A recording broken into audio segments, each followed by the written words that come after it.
Selamat datang di Pustaka Spiritual, tempat di mana jiwa mencari, dan pengetahuan kuno membisikkan kebenaran yang terlupakan.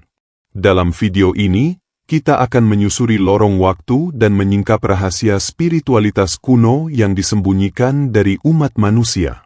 Apa yang membuat ajaran-ajaran spiritual terdahulu begitu dalam, namun kini nyaris terlupakan, tersembunyi dari kesadaran kolektif manusia modern? Apakah ada sesuatu yang sengaja disembunyikan, demi menjaga kekuasaan, atau demi melindungi kebenaran dari penyalahgunaan? Mari kita mulai perjalanan ini.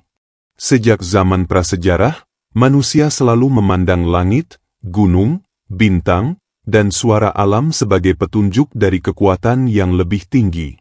Dari suku-suku primitif di Afrika hingga peradaban kuno di Mesir, Sumeria, India, dan Atlantis, seluruh kebudayaan memiliki satu benang merah. Mereka percaya bahwa dunia fisik hanyalah bayangan dari realitas yang lebih tinggi, realitas spiritual. Namun, yang menarik, pengetahuan ini tidak pernah dibagikan secara terbuka. Ajaran spiritual terdalam selalu disampaikan secara tersembunyi, melalui simbol, kode, dan ritual. Dari hieroglif Mesir hingga mantra Vedik, dari ukiran kuil hingga legenda rakyat, semuanya menyimpan makna tersembunyi yang hanya dipahami oleh mereka yang sudah siap. Inilah yang disebut sebagai pengetahuan esoterik. Sebuah ilmu jiwa yang hanya diajarkan dari guru kepada murid terpilih. Esoterik berasal dari kata Yunani, esoterikos, yang berarti bagian dalam. Berbeda dengan pengetahuan eksoterik yang terbuka untuk umum, pengetahuan esoterik hanya ditujukan bagi pencari sejati, mereka yang telah melewati tahapan batin tertentu. Mengapa harus disembunyikan? Karena kebenaran spiritual bukanlah informasi. Ia adalah transformasi. Dan bila diberikan pada jiwa yang belum siap, ia dapat membawa kekacauan, bahkan kehancuran. Bayangkan sebuah api. Di tangan seorang bijak, api memberi terang dan kehangatan. Tapi di tangan yang tidak paham, ia bisa membakar seluruh desa. Begitulah cara para penjaga misteri kuno, yang dikenal sebagai hierophant, rishi, atau magi, melindungi ajaran suci. Mereka menanam pengetahuan ini dalam mitos, dalam simbol, dalam bangunan, agar hanya mereka yang memiliki mata batin terbuka yang dapat melihatnya. Seiring berjalannya waktu, dunia mulai berubah. Ilmu pengetahuan berkembang, teknologi maju, tapi jiwa manusia semakin terasing. Kita diajarkan untuk melihat keluar, namun melupakan untuk melihat ke dalam. Ajaran spiritual dijadikan dogma. Simbol dijadikan ornamen. Dan makna terdalam terkubur dalam debu sejarah. Namun, masih ada jejak-jejaknya. Jika kita cukup tenang untuk mendengar, cukup dalam untuk merasakan, dan cukup berani untuk menggali. Dalam bagian selanjutnya, kita akan menyusuri jejak-jejak ini, melihat bagaimana pengetahuan spiritual kuno disembunyikan secara sistematis, dan bagaimana ia masih tersisa, menunggu untuk ditemukan oleh mereka yang mencari. Jejak-jejak pengetahuan kuno tersebar di seluruh dunia, kadang di tempat yang paling tak terduga. Di piramida Mesir, yang berdiri tegak melawan waktu. Di dalam teks-teks hermetik seperti Corpus Hermeticum, yang berbicara tentang kebangkitan jiwa, dan kesatuan makrokosmos dan mikrokosmos. Di dalam kitab-kitab Vedik kuno yang membahas cakra, kundalini, dan meditasi jauh sebelum kata psikologi ditemukan. Di Barat, ajaran-ajaran ini disebut sebagai hermetisisme. Sebuah tradisi kuno yang menyatukan kebijaksanaan Mesir, Yunani, dan Babilonia dalam satu sistem spiritual yang mendalam. Di Timur, dikenal melalui yoga, tantra, dan filsafat Vedanta, yang semuanya mengajarkan bahwa manusia adalah percikan dari kesadaran ilahi. Namun, yang menyedihkan, banyak dari ajaran ini secara sistematis ditekan atau disalahpahami. Sejarah mencatat banyak peristiwa di mana pengetahuan spiritual ditekan oleh kekuatan duniawi. Di masa Romawi dan abad pertengahan, para mistikus dan pencari cahaya diburu dan dianggap sesat. Perpustakaan besar seperti Alexandria dibakar. Bukan hanya membakar buku, tetapi membakar jembatan menuju pemahaman terdalam manusia. Simbol-simbol spiritual dijadikan alat dogma.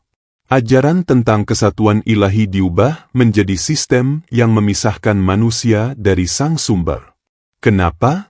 Karena pengetahuan sejati memberi kebebasan. Dan kebebasan batin adalah ancaman bagi mereka yang ingin mengendalikan tubuh dan pikiran manusia. Bayangkan, jika setiap orang sadar bahwa dalam dirinya terdapat cahaya ilahi, kekuatan kreatif, dan kemampuan untuk mengubah realitas, siapa yang masih bisa dikendalikan dengan ketakutan? Namun, sebagaimana air selalu menemukan jalan, demikian juga pengetahuan. Para penjaga misteri kuno menyembunyikan kebijaksanaan mereka dalam mitos, arsitektur, seni, dan simbol-simbol universal. Simbol seperti mata Horus, ular kembar, pohon kehidupan, mandala, atau lingkaran dengan titik di tengah, semua itu menyampaikan kebenaran batin yang tidak bisa diungkapkan dengan kata. Mitos tentang dewa yang mati dan bangkit kembali, seperti Osiris, Dionysus, bahkan Yesus, semuanya membawa pesan tentang kematian ego dan kelahiran kesadaran sejati. Di balik kisah-kisah ini, tersembunyi peta untuk perjalanan spiritual manusia. Peta yang mengajarkan bahwa kegelapan adalah bagian dari transformasi, dan bahwa setiap jiwa memiliki potensi untuk bangkit, menjadi terang. Tidak semua orang akan mengerti. Dan memang tidak harus. Ajaran spiritual kuno tidak pernah memaksa. Ia hanya memanggil. Dan ketika seseorang siap, ketika jiwanya mulai gelisah, ketika dunia luar tak lagi memuaskan, itulah saat benih kebangkitan mulai tumbuh. Jika kamu sedang menonton ini, mungkin itu bukan kebetulan. Mungkin ini adalah panggilan. Bukan dari luar, tapi dari dalam dirimu sendiri. Di bagian selanjutnya, kita akan menjelajahi bagaimana ajaran-ajaran kuno ini dapat dibangkitkan kembali, bagaimana kita, manusia modern, bisa mengakses warisan spiritual yang terkubur, dan bagaimana pengetahuan itu dapat mengubah hidupmu secara nyata. Pertanyaannya adalah, bagaimana kita dapat menghidupkan kembali ajaran-ajaran spiritual kuno ini dalam kehidupan modern yang serba cepat dan penuh distraksi? Jawabannya sederhana, tapi tidak mudah. Dengan diam, dengan menyimak, dan dengan menyelam ke dalam diri sendiri. Ajaran-ajaran kuno tidak mati. Mereka hanya tertidur dalam simbol, dalam getaran suara, dalam napas yang kita abaikan setiap hari. Meditasi, misalnya, bukan sekadar teknik relaksasi. Dalam tradisi kuno, meditasi adalah gerbang untuk membuka pusat-pusat kesadaran dalam tubuh. Cakra bukanlah mitos, melainkan representasi simbolik dari tingkat-tingkat kesadaran jiwa. Begitu pula dengan praktik pernapasan kuno, atau pranayama, yang dirancang untuk mengatur energi hidup, prana, agar bisa mengalir dengan harmonis melalui tubuh energi manusia. Semua ajaran kuno, dari Hermetisisme, Gnostisisme, Kabbalah, hingga Buddhisme dan Taoisme, memiliki satu titik temu. Bahwa manusia adalah cermin dari alam semesta. Apa yang di atas, sama seperti yang di bawah. Apa yang di luar, cerminan dari yang di dalam. Dan pusat dari segalanya, adalah jiwa. Jiwa bukan konsep. Bukan pula sekadar, bagian tak terlihat dari manusia. Jiwa adalah realitas terdalam yang terhubung langsung dengan sumber ilahi. Dan dalam tradisi kuno, hanya dengan menyadari jiwa inilah kita bisa membangkitkan kekuatan sejati manusia. Inilah yang disebut sebagai Great Work dalam Hermetisisme, atau Magnum Opus, proses transformasi jiwa menjadi satu dengan kesadaran ilahi. Kita sering berpikir bahwa zaman kuno itu primitif. Tapi apakah itu benar? Bangunan seperti piramida Giza, kuil Angkor Wat, Stonehenge, dan banyak situs megalitik lainnya dibangun dengan akurasi astronomis yang luar biasa. Mengapa? Karena bangunan itu bukan sekadar tempat ibadah. Mereka adalah alat, teknologi spiritual untuk menyelaraskan manusia dengan kosmos. Begitu juga dengan mantra-mantra kuno. Bukan sekadar kata, tetapi vibrasi yang mempengaruhi struktur energi di dalam tubuh dan pikiran.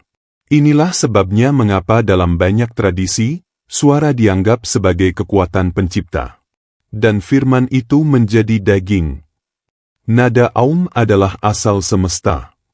Semua mengarah pada satu pemahaman, realitas ini dibentuk oleh kesadaran, suara, dan getaran. Di zaman modern, kita memisahkan ilmu pengetahuan dari spiritualitas. Namun, para bijak kuno tidak pernah melihat keduanya sebagai musuh.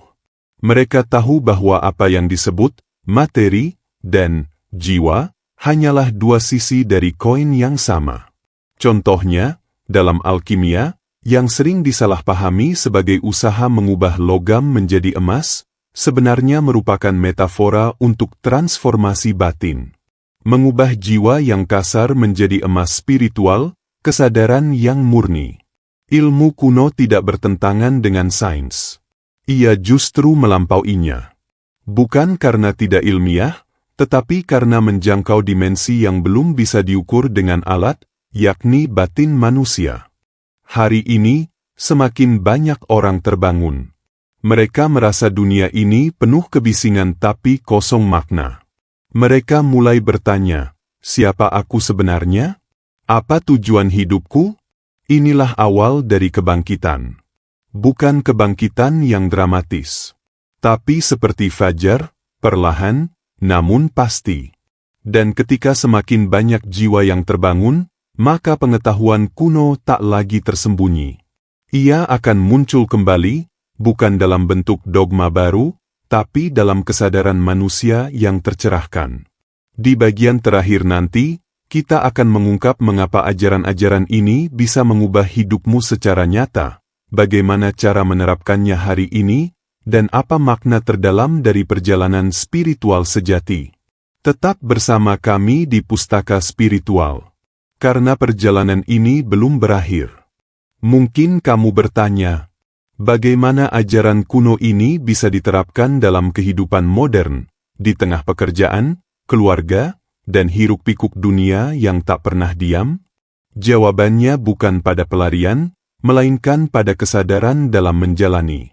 Spiritualitas sejati bukanlah tentang menjauh dari dunia, tetapi hidup di dalamnya, dengan kesadaran yang terjaga. Setiap napas bisa menjadi meditasi. Setiap tindakan bisa menjadi persembahan. Dan setiap momen adalah peluang untuk menyadari keberadaan jiwa di balik tubuh ini. Latihan sederhana seperti duduk dalam keheningan, menyadari napas, mengamati pikiran tanpa menghakimi, itu sudah merupakan langkah menuju pencerahan. Dalam Hermetisisme, hal ini disebut sebagai self-knowledge, pengetahuan tentang diri sebagai kunci untuk mengetahui alam semesta dan Tuhan. Ajaran kuno mengingatkan bahwa dunia luar adalah cerminan dunia dalam.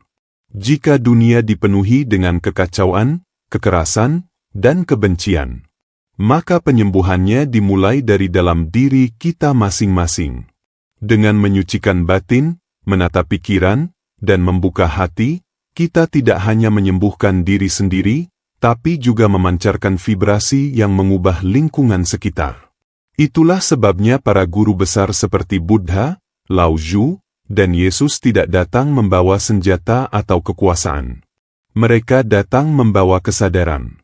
Karena kesadaran, bukan ideologi, adalah kekuatan sejati yang mengubah dunia. Kita tidak harus menjadi sempurna. Kita hanya perlu hadir, jujur terhadap diri sendiri, dan berjalan dengan niat suci. Peradaban kuno sudah lama hancur, tapi ajarannya tetap hidup. Ia hidup di dalam setiap simbol, setiap mitos, dan setiap hati yang masih mau mendengar suara sunyi dari dalam. Pengetahuan ini bukan milik siapa-siapa. Ia tidak bisa dimiliki. Ia hanya bisa dihidupi. Dan jika kamu merasa tergerak oleh apa yang kamu dengar hari ini, maka itu bukan kebetulan. Itu adalah panggilan. Panggilan untuk mengingat siapa dirimu sesungguhnya. Bukan sekadar manusia biasa, tapi jiwa yang berasal dari cahaya, yang turun ke dunia ini untuk belajar, tumbuh, dan kembali bersatu dengan sumber segalanya. Rahasia spiritualitas kuno tidak akan ditemukan di luar. Tidak di buku, tidak di ritual, tidak di bangunan suci. Semua itu hanyalah penunjuk arah. Tujuan akhirnya adalah batinmu sendiri. Duduklah dalam keheningan. Dengarkan suara hatimu. Buka lembaran jiwa yang telah lama terlipat oleh kesibukan dunia. Karena di sanalah, dalam sunyi yang terdalam, kau akan menemukan bahwa rahasia terbesar bukan disembunyikan oleh siapa-siapa. Ia hanya menunggu untuk ditemukan oleh mereka yang benar-benar mencari. Terima kasih telah menyaksikan Pustaka Spiritual.